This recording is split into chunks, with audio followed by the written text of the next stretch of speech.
We were heading down to Nebo, just walking some cows to sale, and we pulled up at the dinner camp, just hoping for an ale. But the boss, he told us bluntly, there'll be no drink in camp, so you'll have to boil your quarts, boys, and be thankful that it's damp. Now you've heard the stories about some quart pots in their pace, and mine so big and bulky that I wasn't in the race. Now everyone's got their own ideas about how to build a fire. Some like 'em big, some like 'em small, so you can't call me a liar. Now one bloke had a fast quart. It was made of stainless steel, and it seemed to me the best bet, if you had money on the deal. It was short and stout and oval-like, and had a small dint on one side, sort of like the bloke that used it, and he held that quart with pride. Well, it's a matter of opinion, whether you like 'em fat or thin, but to me one's as good as the next one, if they keep the tea leaves in. But I know a bloke who prides his quart, and he likes 'em tall and slim. He'd really like a copper one, but his old one's made of tin. Now before I continue onwards, it's only fair to say that the names have been changed for protection for on some future day. And if you think you know these people, it's purely coincidence, because I'd be the last to cause embarrassment or make their feelings tense. Now the bloke who owns the short pot, we'll have to call him Keg, and there'll be no rude insinuations about the measurements of his legs. And the chap who owns the tall quart, we'll call him Jimbo Jim. No doubt I'll hear his thoughts about the name I've given him. So to get on with the story, I'll have to tell you now, I'll not flash at calling races, because I really don't know how. I won't be telling any lies, and I'll handle the truth with care, so I'll tell this little story, boys, for the ones who were not there. Now I don't know who lit the fire, but it was a long and drawn-out show, and I heard mention of some diesel to get the thing to go. Now when they got it going, there was no shortages of flame, and the quarts were placed around them, so we rose to watch the game. So we stood and watched and waited for the bubbles yet to come, but our thoughts were drifting mostly to a beer or Bundy rum.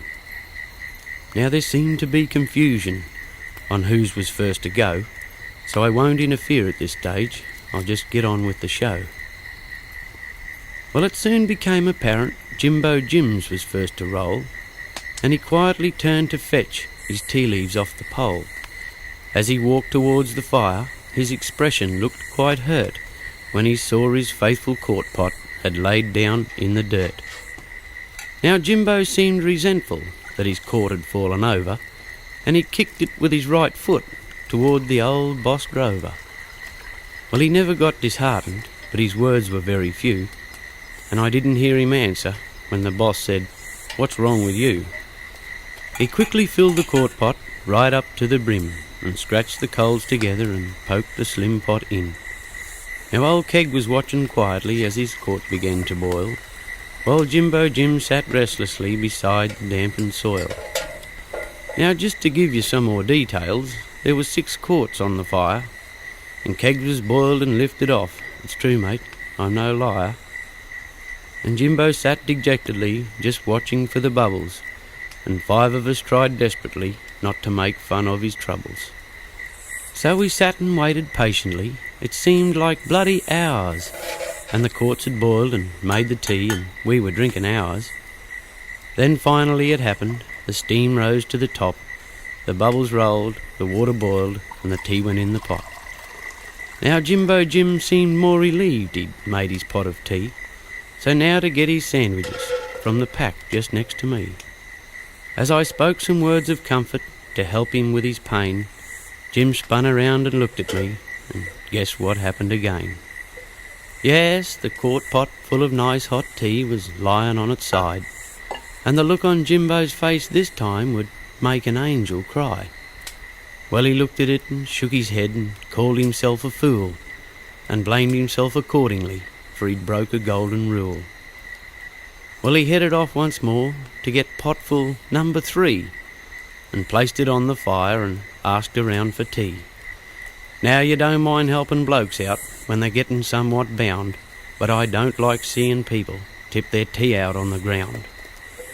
Well, the third turn of the slim court went off without a hitch, but I don't think I'd like to have been there if it landed in the ditch. And I don't think I've ever seen a job done so particular than the day I watched old Jimbo Jim keep his quart pot perpendicular.